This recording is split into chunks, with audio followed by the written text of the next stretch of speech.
gets used. Awesome. Okay, so as Katie said, I'm Justin Surratt. I'm a GIS specialist for the City of Raleigh and IT department, and I'm joined here with Julie Katamala. She's an Enterprise Senior GIS Administrator. We're going to kind of go over cloud-based GIS, managing fiber data in a cloud-based environment. So here's just a table of contents. So I'll be going over a background, the workflow. We also have a workflow diagram kind of showing the thought process and the proof of concept for this solution. The auditing process, which is ongoing, then offline editing, and then Julie will be covering automation, some cool 3D visualization, and then some upcoming plans and future goals.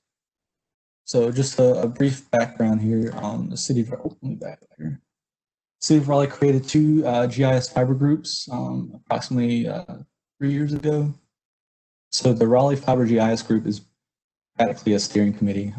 It includes the department head, various managers, and it's kind of where we meet and discuss how we want to move forward with collecting the fiber data, managing the fiber data, and just finding good ways to implement solutions such as this. And then the fiber data collection group, that includes myself, Julie, and then our fiber network engineer, Andrew.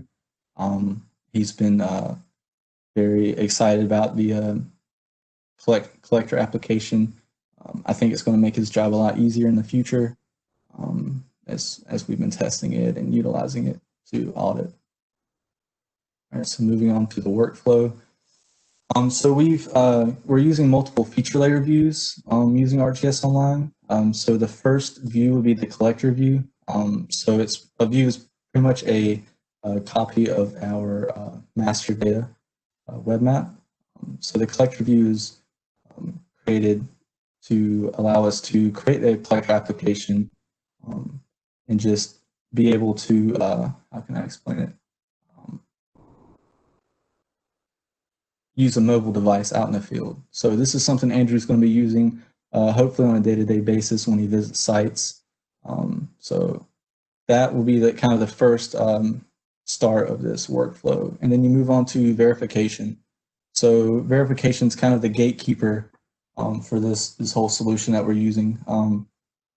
So when he collects data out in the field, or a contractor, if that's the case, all new data will go through this web application that Julie and I created. Only the new data that's created will show up here for Andrew. And this web application is going to pretty much retain data quality and accuracy. So when that new data comes through, Andrew's going to view it. He's either going to validate it or he's going to reject the data. And in the next slide, you'll see the workflow diagram. But yeah, this web application is very important for everything to work how we intend it to. And then lastly, the master web map. This is where, used for planning purposes and day-to-day operations. This has been audited and validated by our fiber network engineer. It is a work in progress because I think in the next slide I'll also show that we've had 2 phases delivered that have been validated and audited. So it's still a work in progress, but it's definitely used day to day. I can't recall how many views we have on this, but Julie may know the number. So here's our workflow diagram. It may look a little confusing, and I apologize, but it does make sense. So on the left here, starting, we have our collector feature layer, moving down to our collector web map and application. PCT is just an abbreviation for a contracting company that may be helping us in the future.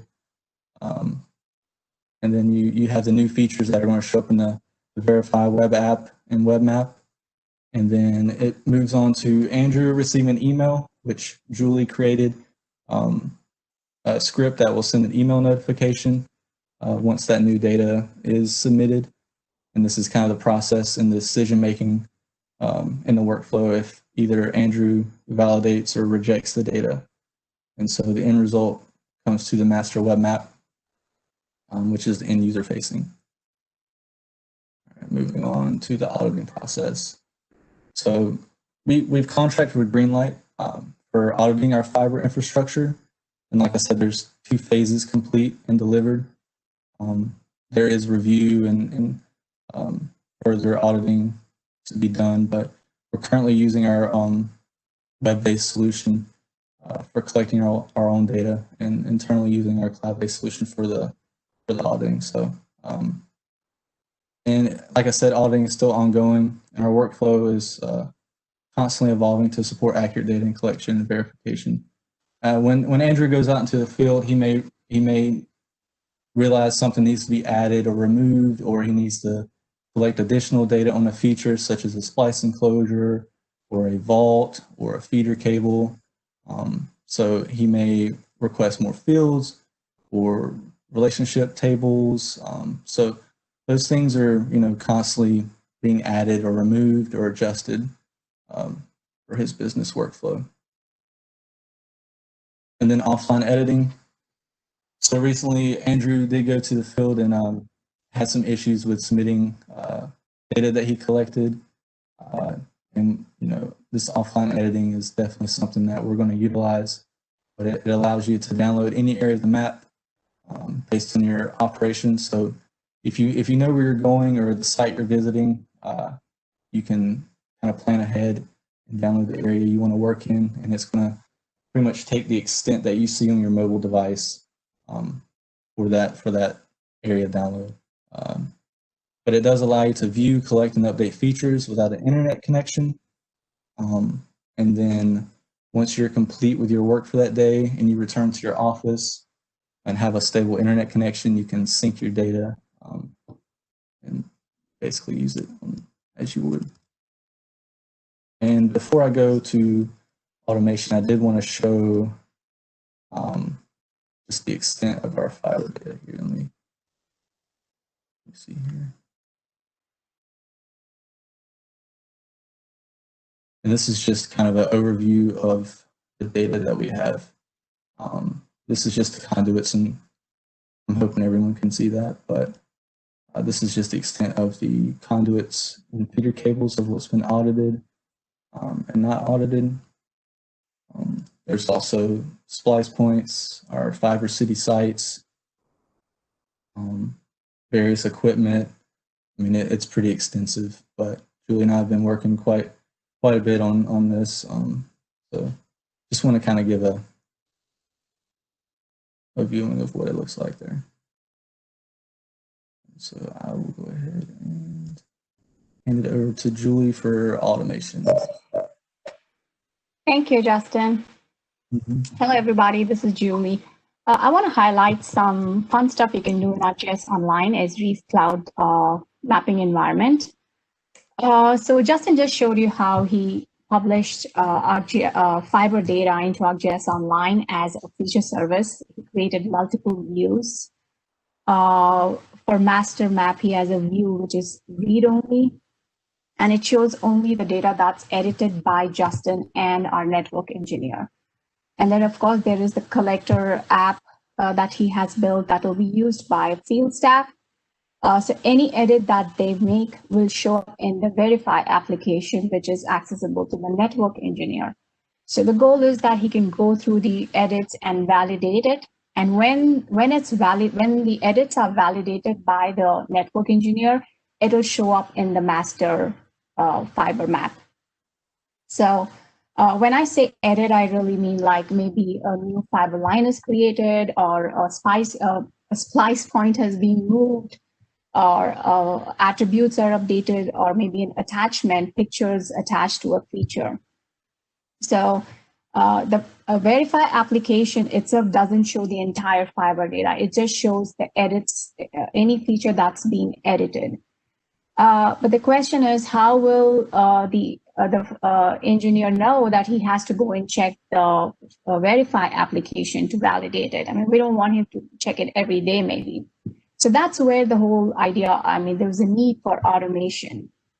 Maybe an email notifying that, edits have been made, and go check the verify app. I mean, there are multiple ways to do that. So I just want to go over some of them. So this, of course, ArcGIS Geo event, which is Esri's real-time mapping and analysis tool. It does a lot of things, but it also allows you to send email notifications. So basically, you set it up to monitor a certain feature service, and you can set up a query. So for instance, in our case, we can say that, hey, anytime a feature has been edited, but that's not edited by Justin, maybe send an email notification. Another option is webhooks. So webhooks, we have webhooks option on feature services in ArcGIS Online, which is pretty cool. It's worth testing. So what webhooks does is, it monitors a feature service. Anytime there is an edit, that is any edits or anything that you want to query has been done. You can use either Power Automate or Integromat to set up a workflow. So maybe every time an edit has been made, copy those features and put it in a file, or maybe send an email with a list of features. Another option is to maybe have a script, and which is what we did. So we have an ArcGIS API for Python. We use that to write a script which runs nightly. Basically, it takes out all the features that has been edited. So it sends out an email with the list of features, and also it lists out the unique number object ID of each feature. And, so the network engineer can actually know that, okay, 20 edits have been made and he should go to the verify app and validate it or maybe reject it. So, that's really how our workflow goes. So we've used the script right now. So I want to mention that, if you have not been using Notebook, please give it a try. It is, earlier you had to set up Jupyter Notebook on your laptop, but now Notebook is available on ArcGIS Online. You just have to log into your ArcGIS Online account and click on Notebook, and you have, you can start coding. And for starters, I would say I have this link on the thing. I'll put it in the chat window. It's really good for starting off. They have some really good sample notebooks, especially there is one for feature layer, updating feature layers. So, and the best thing about Notebook is, and I think Peter just showed it to you, like you can separate your codes. You can just maybe, run one line and see if that's working. It's very good for debugging, I would say. Justin, next slide, please. So coming back to automation, so we had another use case. There was a need to have some automation. So besides ArcGIS Online, we have ArcGIS Enterprise, and our public utilities, they use our portal for doing their work, and they have an application called Puma. So there was a need to have fiber data in, they requested fiber data in Puma, which is completely a separate environment. The good thing about ArcGIS Online is it has a feature called collaboration. So what it does is you can collaborate between an ArcGIS Online organization and another ArcGIS organization, or you can collaborate between your ArcGIS organization and enterprise organization. So all it does is you have a group in here and you have a group in the other organization. Anything you share in this group will be accessible in the other group. And you can also set up a sync. You can say, okay, synchronize it like weekly, daily, or every 3 hours or whatever.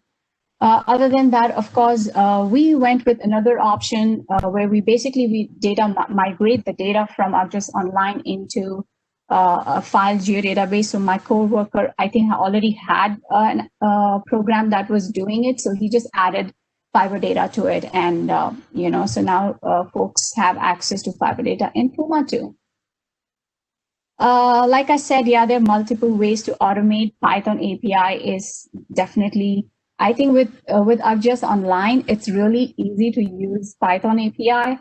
I've also used JavaScript API, so there are, there are many options to do it. Next slide, please. Okay, Justin showed you the 2D map. We do have a 3D view of our fiber data too. So, this is just for visualization purposes right now. We're not doing any analysis. But, as you can see, our fiber data we have some data that's underground, some is overhead. So, it's just good to kind of visualize it. Next slide, please. For upcoming plans and future goals, so within the city, we have our transit department is also managing some fiber data. So we are collaborating with them to basically bring their fiber data in ArcGIS Online, so that way it is accessible to folks in our fiber group, and they can access our data too. So that is in the progress. We're working on that. And of course, bus rapid transit is coming, and we will be working with multiple jurisdictions on that. So good thing is ArcGIS Online allows you to create these multiple groups, and folks in the group can access all the content that's in there. And especially for this project, I think the special group, update capabilities group,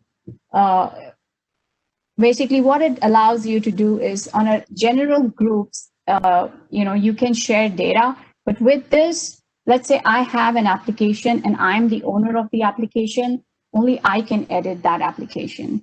But if I share that application to a group with update capabilities, anybody in the group can edit that application. So I think that will be something that will really help us when we are ready to do this bus rapid transit project. Of course, we are excited about ArcGIS Utility Network Telecom. It's coming soon. We're really excited about it. As of now, I wouldn't say our data is ready for it. It has to be a network. And of course, like Justin mentioned about the audit process, a lot of our data is not audited. We are using our different automation processes too. As and when people are editing, we mark it as audited. But I think in the future, we're definitely looking at using our GIS utility network. We're really excited about that. I think that is all. If you have any questions, we'll try and answer it. Awesome. Thank you guys so much. It looks like you have one question. Is this fiber GIS effort unique to City of Raleigh fiber assets, or for all fiber assets within City of Raleigh ROWs? So like I said, right now, this is more for IT, but we're working with our transit department to, bring their data into this environment. Great. Were GIS-based as-built not a deliverable form of the original installation contract? Sorry, could you repeat that? Yeah, so were GIS-based as-built not a deliverable from the original installation contract? It was a follow-up question.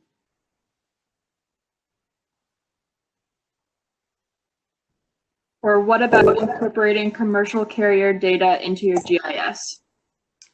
Yeah, that's a good question. Yeah. I think, we have contacted, other outside data, but we haven't really heard back from them, and not for this project, but for another project. So yeah, so we haven't really heard back from them. I don't know if they'd be willing to share their data, but yeah, it would be good to have that.